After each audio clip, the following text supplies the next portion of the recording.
Hey guys, Craig Murray here from craigmurray.ie. Sitting here in Punta Gorda, lovely southwest Florida, just by the pool, and I'm doing a bit of freelance work at the moment for a client.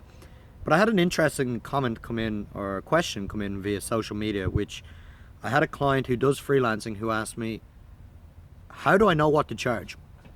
Very broad question, but a good one at the same time, because it reminded me at the very start. So I've been doing freelancing for 11 years now, and it reminded me at the very start I did not know what to charge. I did not know my worth, and I was overworking and definitely being underpaid. So it was only when I was able to take control of that I started making proper decent money. So look, as a freelancer, we're not here to make ends meet. We're here to make good money, and we're here to get paid what we're worth. So we don't work freelance to get paid less than the average wage. So I thought I'd do a quick video to give you my 3 tips for freelance charging and how to go about them. So look, basically, like I said, the goal isn't to make ends meet, it's to get paid what we're worth. And to do that, we need to find out, well, what are we worth, okay? So there's 3 ways I charge. One is per hour, the second is per project, and the third is per solution. So let me explain those, okay? Per hour is, as it sounds on the book, we're going to charge a client per hour. Per project, again, depending on what the project is and what the budget is, that's what we charge. And per solution, I'll get into that a bit further, in a bit more detail a bit further down the line, because firstly one I go over is per hour. How do we get our hourly charge?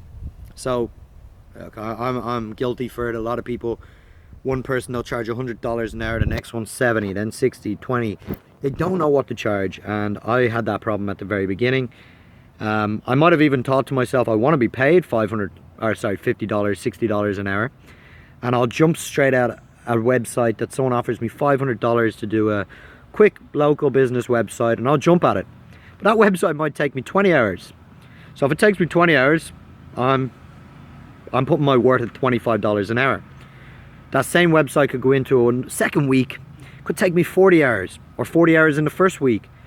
Now I'm looking at $12.50 an hour, and that's me thinking my word is $50 an hour, and I've just jumped at a $500 website where I'm getting paid $12.50 or even less.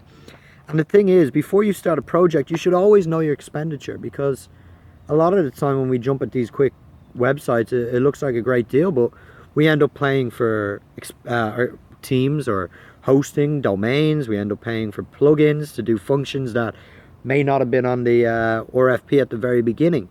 So always know your worth and always factor in that expenditure, okay? Whether it's just a guess of what you might be spending, at the end it's extra profit for you, okay? So per hour, how we get that? We're gonna take our our yearly salary. What do we want to be paid a year? So let's say we want to be paid $70,000 a year. Now we need to add our expenditure onto that.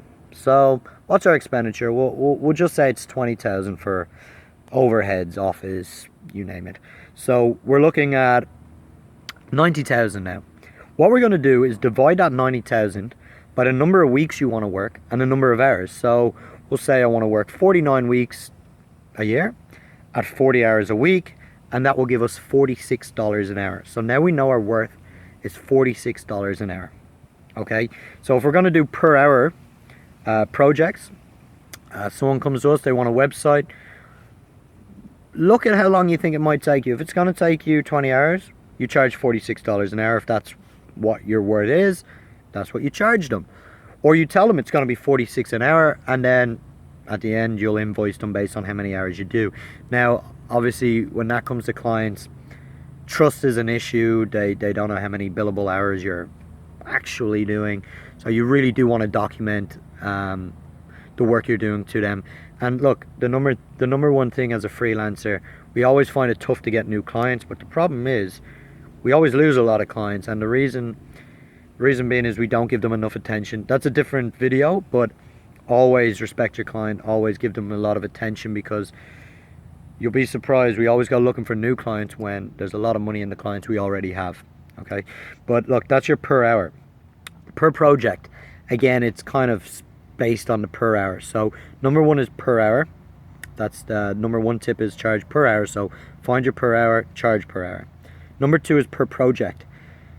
Little difference here is that if someone comes to me and they have a project, and let's pretend it's a doggy daycare again, and it's the woman next door. She has $500 budget.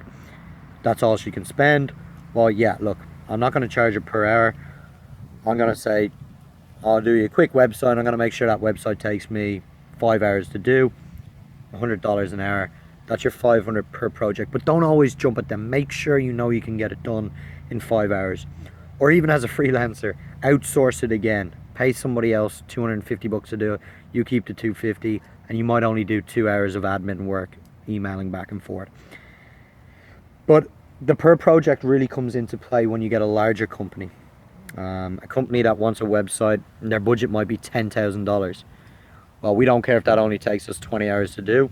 If their budget is 10,000, we might go with a quote of 8,000. So if it's a company, it's not trying to milk a larger company as such. It's that we're building value for them. So if a woman only has a $500 budget for their doggy daycare, the website we build to them will have some value, but we know that's their budget. Their bottom line coming in from that might be their little wage. We don't want to milk them. We know, look, we'll do 5 hours, $500, $50 an hour, sorted. But if it's a larger company that we know our website is bringing them value, we know that their bottom line is going to increase based on the website we build them. Hell, if their budget's 10,000, we're going to be bringing them 10,000 a month into their bottom line via their website. We can charge more. So per project, we'll charge them more. Okay. So just always remember with number 2, tip number 2 is per project. It's based on the client and sussing out the client's needs, but always ask a budget. Always ask the client what their budget is. The more you ask, the more you get. Okay, don't always just assume. Speculate to accumulate, and always always find out if they have a larger budget. We're going to charge more. Don't undervalue yourself. And number 3 will be per solution. So solution selling is huge now. Companies don't pay per hour, they want to pay per solution. So this one's a bit tricky. If we have a company that comes to us and they're using a software for their website or a platform, and they're paying $10,000 a month to a company for this platform, and they say to you, we want to build our own in-house platform, we're sick of using the one we're using, and they give you all the details, and you look at it and you go, this is going to be 100 hours, $50 an hour, this is going to be, $5,000 or $50,000, whatever it is. Ask them what their budget is, because you'll be saving them $10,000 from the month you build a new one, and for every month after that, you're going to be saving them $10,000 of expenditure. So they may be a business that looks at that and goes, right, well, our budget will be 6 times this monthly spend and $60,000. So, well, why not charge them $40,000? Because you're giving them a solution. If you go to them and you go, right, this is going to take me 100 hours, I'll charge them $50 by $105,000. Well, they're going to go, yeah, great. That's half of what we spend monthly anyway. Great, they'll jump at it. And you've just left so much money on the table there, where you could have simply asked them their budget. And most times, 9 out of 10 times, their budget will be 3 or 4 times what they're spending a month. And there you go, you've left $30,000-$40,000 on the table. Okay, so always ask what their budget is, because that's number 3, is solution selling. And that's what I do a lot now, is solution selling. There's a lot more money in it. They're telling you their budget, and we're accompanying that. But just remember, don't always think you're overcharging yourself, because if you charge too little, there's a trust issue there. People will go, why are they charging so little? Am I going to get quality? People want quality. So if you undercharge, you're scaring away potential clients as well. But what I also found was, when you undercharge, there's a certain criteria of client that you attract, and that's one that is a pain in the ass. They're constantly asking for updates. They're constantly onto you for changes. If their site gets hacked a year down the road, it's your fault. They want you to fix it. They don't really understand.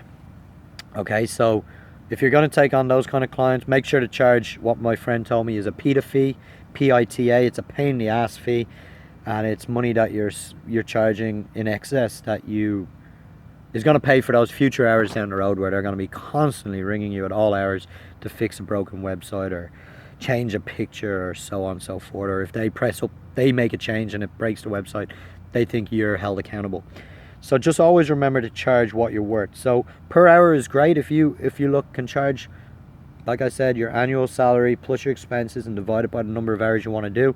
And if you get a per hour that you're happy with and that's what you want to charge, great. Number 2 is per project. So charging based on the client, knowing their budget and knowing what you can get out of that client. And per solution. If someone has a $40,000 problem, well, you give them a $30,000 solution, and then you'll see they'll jump at that. But yeah, look, cheaper isn't always better. You're going to find that people are going to be undercharging you. Web developers are going to be charging $100 for a website. Look, these aren't websites. They're a quick brochure that will go online, that people will go on. There'll be no way to navigate it. They won't convert. You'll find a lot of people that you charge who might go to a cheaper client or a cheaper web developer will always come back to you. They will, and then they're down the money that they paid to that developer, and they're down the money that you're going to charge them, which, by the way, you're going to charge them about 50% more because they didn't come to you in the first place, and they know that you've got a solution. So that's incorporating solution selling. But look, just always know your worth. So to know your worth, per hour, per project, or per solution. I hope this helped you guys. Just don't undercharge. So don't overwork and don't undercharge. And in the next video, I'll talk about how to get more clients for your freelance business. All right, thanks guys.